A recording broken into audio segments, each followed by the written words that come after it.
Fala, gente, tudo bem? Prazer estar com vocês. Dinâmica diferente um pouquinho, mas logo após a minha introdução nesse vídeo, eu vou começar a discutir com vocês a continuidade dos slides da aula passada referente ao SUS e também sobre os Objetivos de Desenvolvimento Sustentável do Milênio, tá bom? Então, esse vídeo ele vai ser composto de duas partes. Não é longo e também eu já deixei na agenda Google, no Google Hangout, um link e também no Google Classroom, o link que vocês amanhã deverão entrar para nós ajustarmos a discussão na videoconferência da sala de aula. Então, à medida que você tiver hoje já podendo estudar, que eu vou liberar daqui a pouquinho, você estuda os slides, veja direitinho, veja o link sobre a questão da Agenda 2030 da ONU, que tem a ver com o desenvolvimento sustentável. E amanhã, no horário da aula, vocês entram respectivamente para a gente poder desenvolver nossas atividades, tá bom? Então, eu vou estar online amanhã exatamente para dúvidas e tudo mais, beleza? Na videoconferência, tá bom? Então, um abraço, até daqui a pouquinho.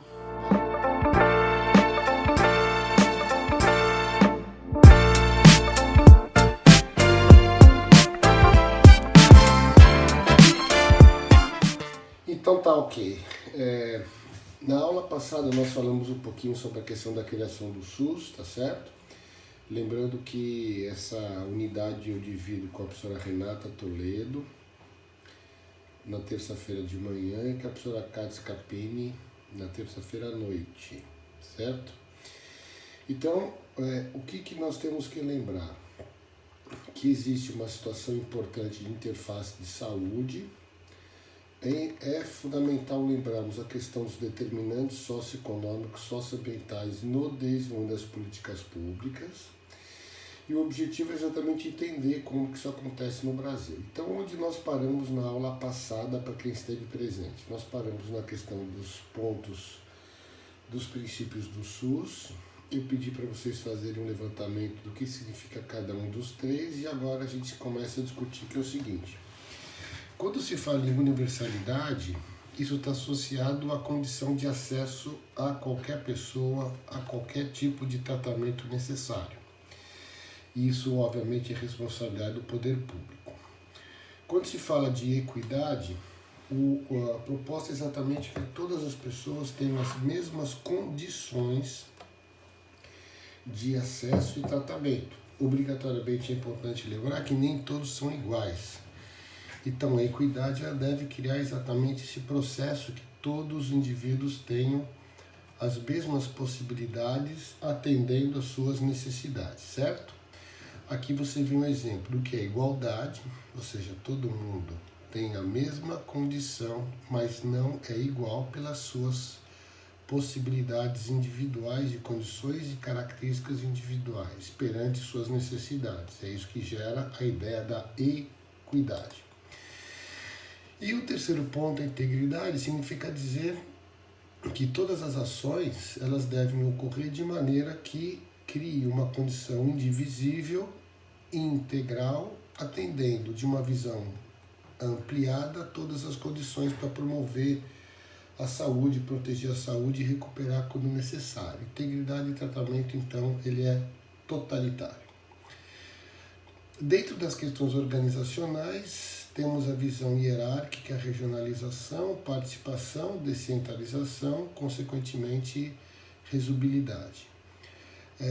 Nessa situação, o que é importante lembrar? Que os níveis de complexidade eles estão ligados às questões primárias, às urgências e atenção psicossocial, que a gente conversou sobre o CRAS na semana passada, né? Lembrando que regionalização ela está ligada a todos os níveis de atendimento dentro de uma condição crescente, para que as pessoas sejam atendidas em todas as modalidades de assistência. E esse papel de oferecer essa condição de atendimento integral, hierárquico, a partir das condições da vida das pessoas é importante. Então veja só, a entrada ela é dentro da visão primária, lembra da discussão da primária? Prevenção primária, e também, obviamente, isso aqui vai atender prevenção secundária, etc., mas são os níveis de eficarização. Então, primeiro a gente fala em postos de saúde, todo mundo entra por ali, vai para os centros num nível um pouco mais específico, até uma situação mais complexa dentro do nível terciário de tratamento, que é o hospital, né? Então, desculpa por ter passado aqui. Então, veja só.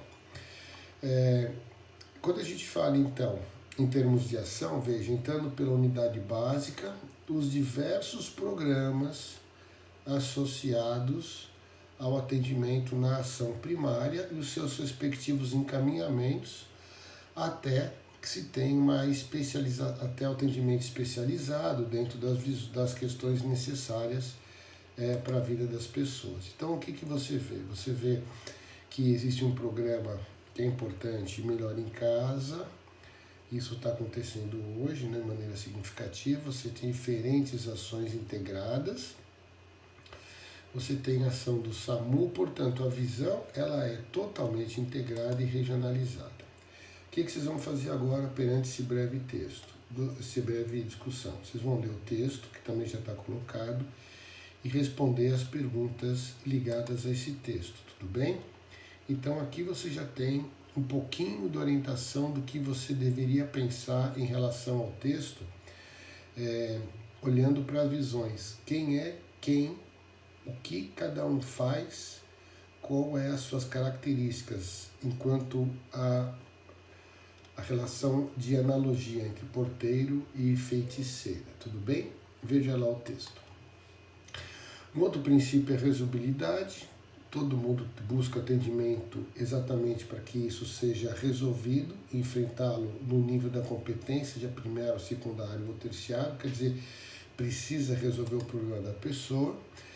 Outro princípio é a questão da descentralização, lembrando que a gente conversou isso um pouquinho, que os municípios têm papel fundamental nesse processo, né? Exatamente porque ele acaba tendo muito mais relação direta com a vida das pessoas. Aqui surgem os agentes comunitários, lembra dessa discussão? Enquanto ação de prevenção. E aí você tem a ideia das comissões de gestores tripartite, bipartite para o Estado e o Conselho Municipal de Saúde, o Conselho Nacional de Saúde, Conselho Estadual de Saúde, dentro do Ministério, para Federal, Secretarias de Estado e Estadual e as Secretarias Municipais de Saúde, olhando para a questão da hierarquização, chegando ao nível de municipalização. A participação popular talvez seja um dos pontos mais significativos nesse contexto, exatamente porque sem a participação da comunidade, através dos conselhos municipais, a gente não tem grande sucesso. Lembra do vídeo História da Saúde Pública no Brasil, que nós discutimos essa questão na semana passada, das conferências? Essas conferências de saúde são determinantes, exatamente porque ela garante a participação das pessoas nas suas necessidades. Essa discussão da participação popular da comunidade acaba levando ao desenvolvimento de leis que atendam a essas respectivas demandas. Então, o que a gente teria?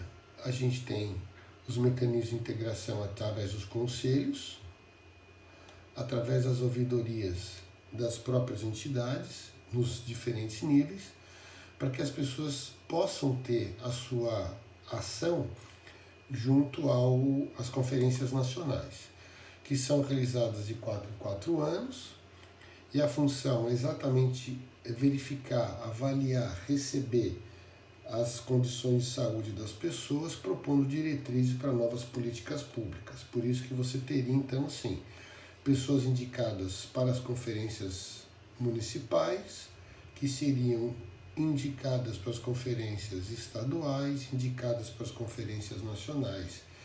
E nas nacionais é que são discutidos os pontos principais que são trazidos lá do municipal, passando pelo estadual, até chegar na discussão nacional. ok?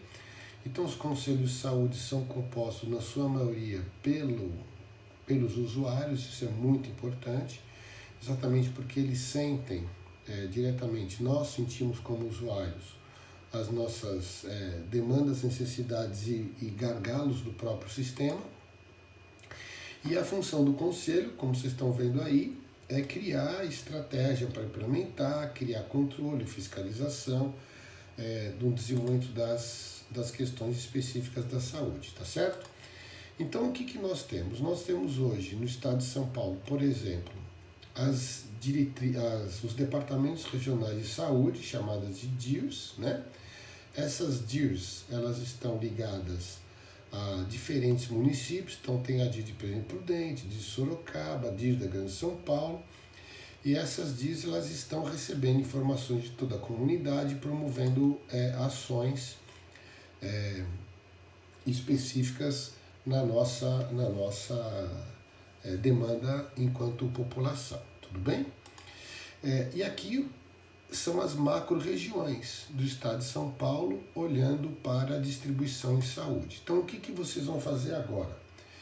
Vocês vão ler as manchetes que estão abaixo e verificar, perante o que está desenvolvido pelo SUS, se está sendo respeitado ou não, ok? E segundo, como que a equipe poderia melhorar essa realidade. Esse trabalho vocês podem fazer de modo individual nesse momento, ok? Uma vez que vocês terão trabalhos em grupo solicitados em outro momento da disciplina. Então, vocês leem o seguinte: a primeira etapa de vacinação contra sarampo começa na segunda-feira, lembrando que vocês deverão verificar se o que está sendo atendido, obedecido perante os princípios do SUS, ok? A segunda manchete, ela fala sobre distribuição de medicamentos. A terceira, a questão em relação à dengue. E a quarta em relação à proposta do Ministério da Saúde, tudo bem? Então, todas essas manchetes que a gente termina agora, elas estão relacionadas aos princípios de hierarquização e etc. do SUS que a gente discutiu agora há pouco. Tá legal? Muito bem. Em paralelo a isso, eu separei para vocês uma discussão, que é essa discussão relacionada à ODS, que tem a ver com os objetivos do milênio, tem a ver com os cuidados históricos em relação à vigilância em saúde. Nós vamos começar hoje, não vamos terminar, isso aqui volta a semana que vem de uma outra maneira, até olhando para as questões epidemiológicas, mas veja só, o primeiro ponto que é importante lembrar é que o papel da saúde é melhorar a condição de qualidade de vida das pessoas, tudo bem? Existem várias contextualizações de conceitos sobre isso, então aqui tem um segundo, e aqui tem um terceiro, que é do professor Foratini da Faculdade de Saúde Pública, e todos eles se apontam para a melhora da condição de vida da pessoa, melhora da satisfação da vida da pessoa, melhora da sua condição de trabalho, etc. Então, o que você tem? Você tem fatores pessoais, fatores ambientais na qualidade de vida. Isso gera uma relação indivíduo e ambiente dentro das suas macro condições, sendo que o estilo de vida ele acaba promovendo condições positivas que podem levar à saúde ou desenvolvimento de doenças crônicas ou outras patologias, tá certo? Dentro da visão mais recente, as doenças crônicas não transmissíveis talvez sejam um dos maiores problemas na sociedade moderna, que tem a ver com a vida e tudo mais. Ninguém vai esquecer da prevenção primária via vacinação, mas o grande foco hoje ainda são as doenças crônicas. Então, o que você teria olhando para a qualidade de vida? Teria as questões individuais e coletivas. As questões coletivas, isso aqui é papel do Estado, indiscutivelmente, né?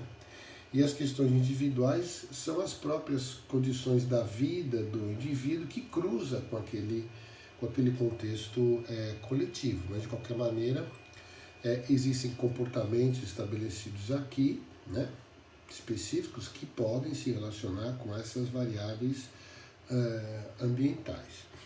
Então, os fatores pessoais, eles estão ligados a hábitos, ligados ao estilo de vida, e existem fatores que podem alterar rapidamente perante o comportamento humano, e a gente vai discutir isso com mais profundidade depois. Então, dessa forma, o que acontece? A ONU estabeleceu os Objetivos do Desenvolvimento Sustentável a partir de 2015, uma segunda etapa. Tivemos a primeira etapa até 2015, que eu vou discutir depois, mas vamos pegar o que é mais recente. O que é mais recente? Objetivo: acabar com a pobreza em todos os lugares, fazer que as pessoas acabar com a fome, melhora da segurança alimentar, assegurar a vida saudável para todas as idades. E aqui você vai ter diversos itens, que eu não vou ficar falando todos, porque você vai poder ler esses itens, que assegura educação, que assegura igualdade, disponibilidade, etc. Então veja só, todas as políticas mundiais, de alguma maneira, são feitas a partir dessas determinações. Então, o que eu separei para vocês que também deverão ver? Vocês deverão olhar aqui neste link, que é a Agenda 2030, ok? Essa Agenda 2030, o link já está lá também no Google Classroom. Vocês vão acessar a Agenda 2030, conhecendo qual é o plano mundial para que nós tenhamos uma situação mais moderna, uma condição mais sustentável, um mundo mais equilibrado. Então eu pediria que vocês olhassem com bastante calma esse site, assistissem os vídeos que aqui estão estabelecidos, para que a gente possa, na próxima aula, fazer as discussões. Então veja só, esse aqui é o primeiro ponto. Foi isso aqui, esses 8 primeiros itens estão na primeira etapa, a partir de 90, tá? E aí você vai continuando a leitura e vai perceber que passa a existir uma discussão um pouco mais acentuada até chegar na Agenda 2030, que é o plano que a gente tem pela frente, tá bom? Para o desenvolvimento sustentável das pessoas. Então fica aqui, agora só, já tem mais, esse aqui são as novas etapas até 2030. Então veja só, nós tivemos 8 etapas iniciais de 96 até 2015. De 2015 se estabeleceu 96 não, de 2000 a 2015 se estabeleceu essa discussão, e agora de 2015 até 2030, ok? Então veja que de 8 objetivos nós passamos para 17, que são esses 17 que eu coloquei no slide. Eu gostaria que vocês então começassem a ver, para que nós possamos discutir um pouquinho mais na próxima aula, ok? Eu peço então que vocês respondam as perguntas que estão já na primeira etapa desenvolvida do processo, tá bom? E na aula que vem a gente vai discutir sobre essa agenda. Então vocês já devem fazer isso para nós aprofundarmos sobre a questão da agenda, tá bom? Um abraço grande, eu estou à disposição de vocês. Valeu!